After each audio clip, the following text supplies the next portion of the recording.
தேசத்தை நோக்கி கருப்பு குதிரை போகிறது.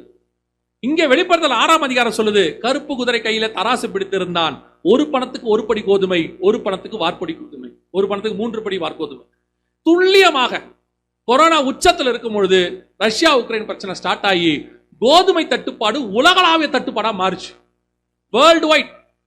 உக்ரைனுக்கு ஒரு பேர் உண்டு, பிரெட் பாஸ்கெட் ஆஃப் யூரோப் அப்படின்னு சொல்லுவாங்க. அதாவது ஐரோப்பா முழுக்க கோதுமை சப்ளை பண்ற மிக முக்கியமான நாடு உக்ரைன்.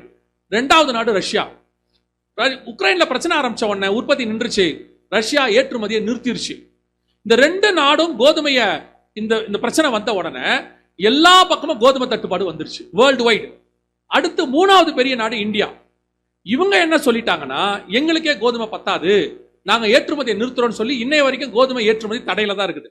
சோ 3 நாடுகளும் கோதுமை ஏற்றுமதி அல்லது உற்பத்தி நின்னு போச்சு, குறைஞ்சு போச்சு. அதனுடைய விளைவாக கோதுமை தட்டுப்பாடு உலகளாவிய, குறிப்பா வடக்கு பக்கம். இந்தியா கூட என்ன சொல்லுச்சுன்னா, கோதுமை எங்களுக்கு நார்த் இந்தியாவுக்கு வேணும்.